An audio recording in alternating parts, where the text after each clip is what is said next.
Genuinely experimental films are inevitably going to have a polarizing reception, and if you've seen any of the conversation around Skinamarink, an indie horror flick from Canadian filmmaker Kyle Edward Ball, you've likely seen reactions range the gamut of deeply terrifying to deeply boring. This is down to the fact that the film is deeply committed to a deliberately obfuscating style, each shot framed so as to obstruct a coherent understanding of how any given scene is actually playing out. For instance, we only ever see fragments of characters. Feet passing by, the back of someone's head, we'll hear them but never see them speak. Similarly, we rarely if ever see any action on screen, the events of the film, so to speak, expressed almost entirely through suggestion. Nevertheless, these off-kilter, often empty shots that make up the majority of the film still manage to convey a progression, if not exactly a story, at least not one we can pin down with much certainty. And that is definitely deliberate on the film's part. It wants to foster an atmosphere of conniving confusion. Considering that, I can see why some people just won't click with this film, especially viewers seasoned by more aggressive horror, for whom this film's relative passivity may be a slog to sit through.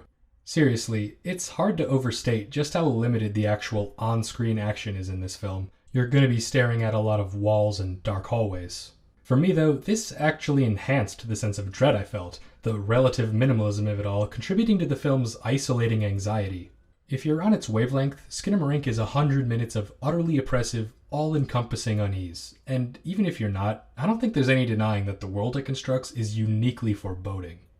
You'll have an easy time finding more outwardly enjoyable horror movies than Skinamarink, but good luck finding one that knows how to make its audience feel as small and powerless as this one does. I think the most succinct way to describe Skinamarink without getting into spoiler territory would be to characterize it as a feature-length creepypasta. The film's director, Kyle Edward Ball, may have few credits on IMDb, but he's no amateur. Check out his YouTube channel, Bite-Sized Nightmares, and you'll find that he's been honing his craft for years online, experimenting with the kind of lo-fi horror stylings that would go on to so completely define Skinamarink. It's a style very much rooted in the internet, which is why I like to think of it as a sort of creepypasta, since, like the best internet horror, it's designed to creep under the skin, to challenge the safety of the mundane. When you're reading or watching something like this online, it can inspire the feeling of stumbling upon a dark secret, something you weren't meant to see, but now that you know, you can't escape it. Skinamarink feels similarly invasive, as if something has come to take the familiar and make it strange. You'll feel trapped by its obtuse framing, by the relentless stare of the dark, and the creeping unknowability of the presence lurking there.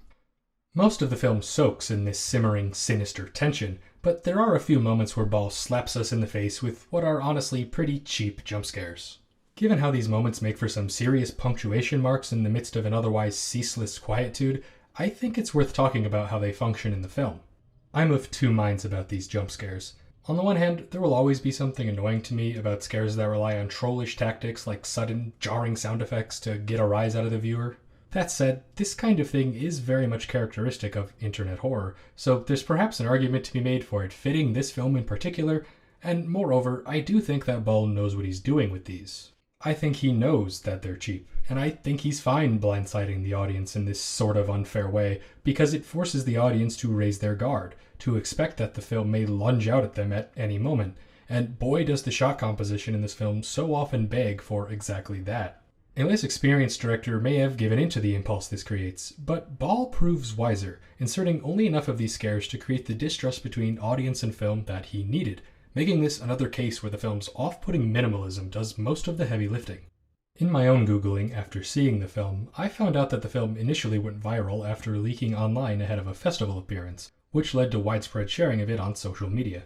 While this is not the way I heard about the film or viewed it, there is something appropriate to me for a horror film so rooted in internet horror to reach most people after being let loose surreptitiously online, getting shared and viewed on phones and laptops.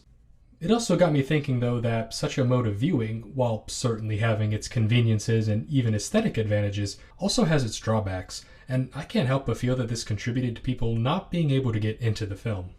There's simply no way that this film is going to hit right with you if you're watching it distracted, if you're anything less than fully engaged.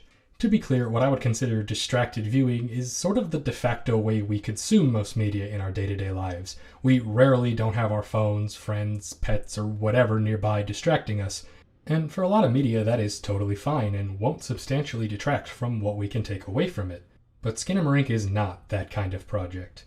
It demands absolute engagement in order to cast its spell, which is why it's a different beast altogether on the big screen. This was my experience with the film.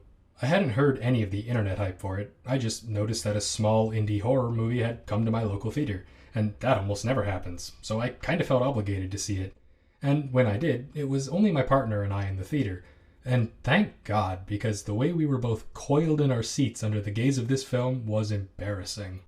Everything bizarre and unsettling about this film is magnified on the big screen. The house's walls, already framed imposingly, become towering. The intricacies of the sound design become inescapable. The grainy, compressed visual style already evokes the nostalgia of 90s home videotapes to nefarious effect, but in the theater this is all the more pronounced. Darkness never just hangs in the frame, it vibrates, churning, making it all the more uncertain what may or may not be waiting there. By the end of the film, we're getting shots of complete blackness compressed into these boiling, abstract hellscapes, reflecting the film's nightmarish descent. Sadly, by the time this is out, I doubt Skinamarink will be playing in any theaters anywhere, but given the experience I had with it and the film's seeming success, I wouldn't be surprised to see it become a kind of cult hit that gets played at midnight showings eventually. Of course, you don't need to see Skinamarink in the theater in order to see it right, but I would strongly recommend if you do want to see it that you do so at a time and place where your attention can be paid fully to it. Otherwise, I think it's just going to be a waste of time. Now, I'm not going to guarantee that you'll like the movie.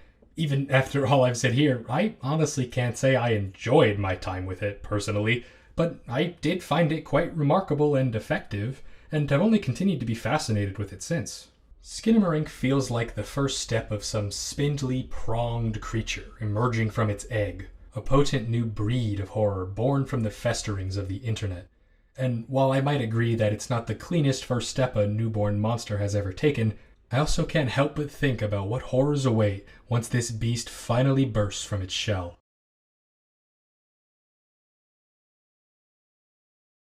And that's what I think of Skinamarink. And if you made it to the end, thank you. I appreciate you taking the time to watch the whole thing. If you enjoyed it, I'd appreciate if you left a like, maybe check out some of my other videos and subscribe if you're interested in what I got cooking. If you've got your own thoughts about Skinamarink, whether you agree with me, disagree with me, I'd love to hear them in the comments as well. Anyway, thanks again. See ya.